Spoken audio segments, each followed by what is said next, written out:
Morning सभी को। Theory online classes में आप सभी का स्वागत है। हम पढ़ेंगे आज AC theory, single phase AC theory के बारे में पढ़ेंगे। ठीक है, जितनी टॉपिक पढ़ना उतना हमने लिख रखा है, तो देख लेते हैं साइकिल क्या होती है। जैसे आपने ये बना दिए, साइनसॉइडल बना दिया हमने। जैसे कि आप एसी के बारे में जानते हैं, एसी करंट क्या होती है। वह करंट जो अपना समय के साथ मान व दिशा क्या कहलाती है, परिवर्तित करती है, क्या कहलाती है, एसी कहलाती है। और जो परिवर्तित नहीं करती समय के साथ से क्या कहते हैं, डीसी कहते हैं। तो ये एक पॉजिटिव साइकिल हो गया, नेगेटिव साइकिल हो गया। तो क्या कहेंगे, साइकिल क्या कहलाएगा अपना, साइकिल कहलाएगा अपना एक पॉजिटिव अर्ध साइकिल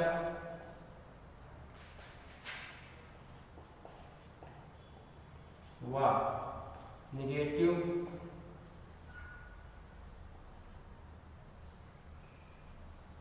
अर्ध साइकिल का युगल क्या कहलाता है। एक पॉजिटिव साइकिल, एक पॉजिटिव हाफ साइकिल और एक नेगेटिव हाफ साइकिल का युगल, ये जोड़ क्या कहलाता है, तुम्हारा साइकिल कहलाता है। साइकिल तुम्हारे एक साइकिल जो होती है 360 डिग्री की होती है। देख लेते हैं, यहाँ से यहाँ तक 90, 90 और 80, 80 गुना 100, 360। एक साइकिल कितने डिग्री की होती है, 360 डिग्री की होती है। और क्या बोल सकते हैं, 2 पाई, क्योंकि पाई का 90 और 90 में गुणा करोगे आप 2 गुणे 90 का क्या हो जाएगा 180। सॉरी,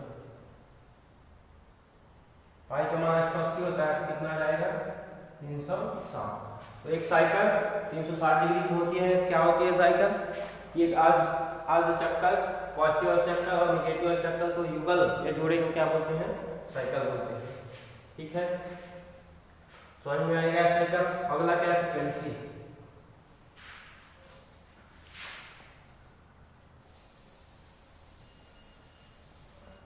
फ्रीक्वेंसी क्या होता है, आवृत्ति क्या बोलते हैं इसे, हिंदी में आवृत्ति बोलते हैं। मतलब कि एक सेकंड में कितनी साइकिल, तो उसका परिभाषा क्या होगी, एक सेकंड में टोटल साइकिल की संख्या। एक सेकंड में टोटल साइकिलों की संख्या क्या कहलाती है, फ्रीक्वेंसी कहलाती है। इसे हम डिनोट किससे करते हैं, एफ से। एफ बराबर होता है 1/T, फार्मूला होता है इसका। ठीक है, फार्मूला होता है F बराबर 1/T। ठीक है, होता है टाइम पीरियड बता रखा हमने। ठीक है, इसका यूनिट की बात की जाए, यूनिट क्या आएगी इसकी, पहली यूनिट आएगी हर्ट्ज। ये किसके नाम पे है, हर्ट्ज जो तुम्हारा वैज्ञानिक है उसके नाम पे है।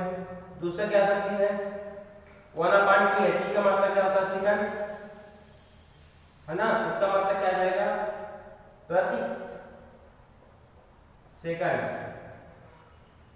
ठीक है, प्रति सेकंड क्या बोल सकते हो, सेकंड इनवर्स। ठीक है, इतने मात्रक हो सकते हैं।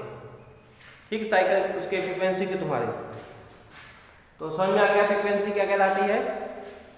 फ्रीक्वेंसी तुम्हारी कहलाती है एक सेकंड में टोटल साइकिलों की संख्या क्या कहलाती है, फ्रीक्वेंसी कहलाती है। ठीक है, बन जाएगा। ये तुम्हारी मात्रक हो गई। एक और मात्रक होता है साइकिल पर सेकंड, जो सबसे पहला मात्रक इस्तेमाल किया गया था, साइकिल पर सेकंड इस्तेमाल किया गया। ठीक है, बात कर ले इसके, कि अगर सिंगल फेज एसी करंट का फ्रीक्वेंसी कितनी होगी, तो 50 हर्ट्ज होगी। 3 फेज एसी करंट की सप्लाई कितनी होती है, फ्रीक्वेंसी कितनी होती है, 50 हर्ट्ज होती है। और डीसी फ्रीक्वेंसी की बात करें कितनी होती है, 0 हर्ट्ज होती है। ये क्वेश्चन आ चुके हैं 2-3 बार। फिर बच्चे कंफ्यूज हो जाते हैं कि एक फेज कितनी है, 3 फेज का 3 का गुणा कर देंगे, नहीं, 3 फेज की फ्रीक्वेंसी भी कितनी होती है, 50 हर्ट्ज होती है। ठीक है, फ्रीक्वेंसी बन जाएगा। अगला है आपका टाइम पीरियड। टाइम पीरियड भी इसी से रिलेटेड है।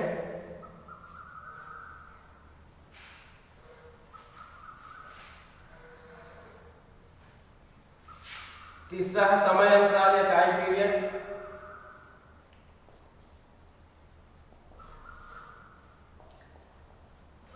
टाइम पीरियड को टी से डिनोट करते हैं, टी बराबर होता है 1/f। परिभाषा बात की जाए क्या कहेंगे, एक साइकिल को पूरा होने में लगा समय, एक साइकिल को यहाँ से यहाँ तक पूरा होने में लगा समय क्या कहलाता है, टाइम पीरियड कहलाता है। कि साइनसोइडल या साइकिल को, एक साइकिल को पूरा होने में लगा समय क्या कहलाता है, टाइम पीरियड कहलाता है। टी बराबर क्या होता है 1/f होता है। तो फार्मूला हो गया तुम्हारा, फार्मूला तुम्हारा ये हो गया, ठीक है। अब इसकी यूनिट की बात की तो यूनिट कैसे निकालोगे, 1/f है तो 1/f का फार्मूला क्या होता है, प्रति हर्ट्ज हो जाएगा पहला, क्योंकि f का मात्रक क्या होता है, हर्ट्ज होता है। दूसरा मात्रक क्या रख सकते हो कि अगर f बराबर तुमने क्या पढ़ रखा है 1/t पढ़ रखा है ना, अंश कहा जाएगा, अंश में यहाँ पास हो जाएगा t/1 और t/1 का मतलब t का मतलब टाइम, टाइम का मतलब क्या होता है सेकंड, तो इसका मतलब इक्वल क्या आ जाएगा, सेकंड आ जाएगा, ठीक है। और क्या मतलब पढ़ रखी तुमने, इसका और मतलब क्या है तुम्हारा, ठीक है, इतने ही मात्रक होते हैं। तो मेन मात्रक तुम्हारा कौन सा होता है, सेकंड होता है, ठीक है। प्रति हर्ट्ज बहुत कम इस्तेमाल किया जाता है, और सेकंड कैसे आता है हमें बता दें। टाइम पीरियड क्या होता है, एक साइकिल में लगा समय क्या कहलाता है, टाइम पीरियड कहलाता है, ठीक है।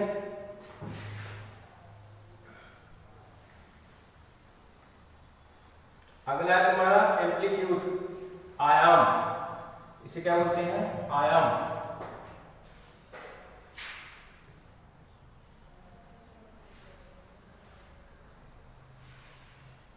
आयाम क्या कहलाता है, पॉजिटिव अर्थ साइकिल और नेगेटिव अर्थ साइकिल के मध्य स्तर का, मतलब ये पॉजिटिव हो गई पूरी तुम्हारी, ठीक है, इसका मध्य स्तर का अधिकतम मान क्या कहलाता है, आयाम कहलाता है। मतलब पॉजिटिव का मध्य स्तर का अधिकतम मान, और नेगेटिव साइकिल का मध्य स्तर का अधिकतम मान क्या कहलाता है, पॉजिटिव का भी और नेगेटिव का भी क्या कहलाता है, आयाम कहलाता है। ये तुम्हारे एम्पलीट्यूड कहलाता है,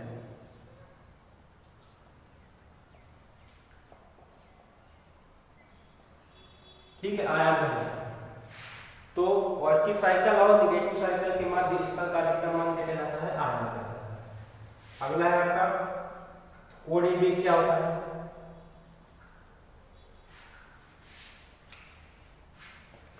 कोणीय वेग क्या होता है, इसे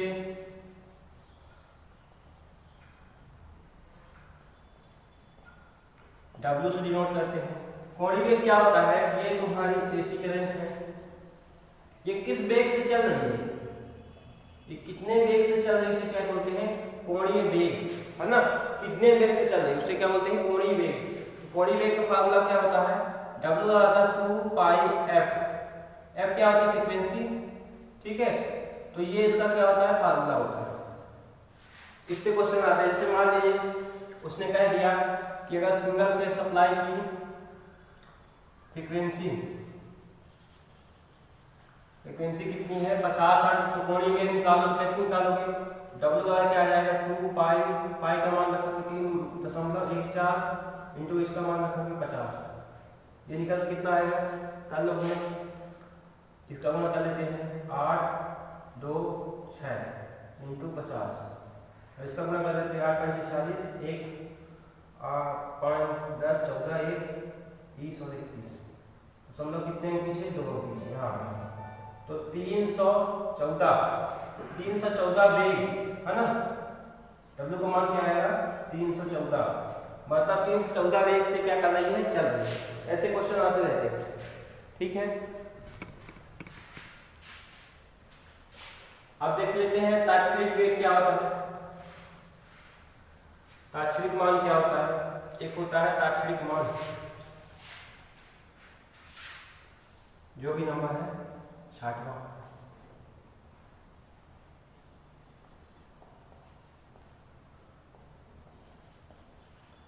तात्क्षणिक मान क्या होता है तुम्हारा, एसी करंट है,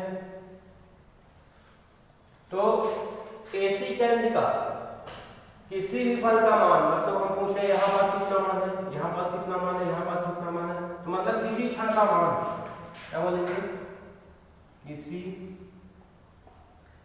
क्षण, किसी क्षण का मान या किसी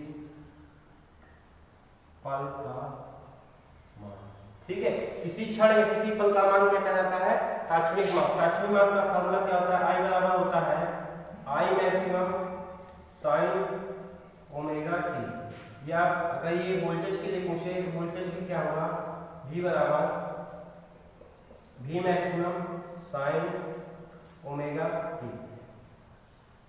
ठीक है, मैक्सिमम V मैक्सिमम क्या होगा, V की मैक्सिमम वैल्यू है ना, V की मैक्सिमम वैल्यू। ठीक है, और I मैक्सिमम मतलब क्या होगा, I की मैक्सिमम वैल्यू। अब देख लेते हैं मैक्सिमम वैल्यू क्या होती है।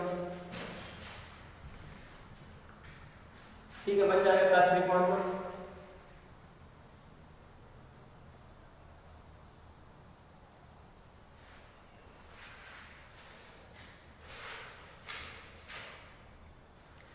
शिखर मान जिसे बोलते हैं, क्या बोलते हैं, 60वां है शिखर मान, इसे इंग्लिश में बोलते हैं पीक वैल्यू। ठीक है, शिखर मान क्या होता है, एसी करंट हो चाहे एसी हो, सॉरी एसी हो, एसी में चाहे आपका करंट हो या फिर वोल्टेज, तो एसी करंट व वोल्टेज का वह अधिकतम मान, वह अधिकतम मान क्या कहलाता है, चाहे पॉजिटिव में साइकिल में हो चाहे निगेटिव साइकिल में, है ना। जैसे यहाँ पास इसका मान क्या होगा, मैक्सिमम होगा ना, क्या होगा, इसका मान मैक्सिमम होगा। तो साइकिल का वह अधिकतम मान क्या कहलाता है, आपका शिखर मान कहलाता है। ठीक है, इसका फार्मूला क्या होता है, फार्मूला इसका ये होता है, आई का हमने पढ़ रखा है I maximum sine omega T पढ़ रखा है, यहाँ से मान निकाल लेते हैं, आई मैक्सिमम वाला के अंदर क्या आएगा, आई अपॉन साइन ओमेगा, ये फार्मूला। ठीक, बन जाएगा। तो शिखर मान क्या कहलाता है, शिखर नहीं होती चोटी, इस चोटी का मान क्या कहलाएगा, शिखर मान कहलाएगा। ठीक, ठीक है, आज तो यहीं तक पढ़ाते हैं।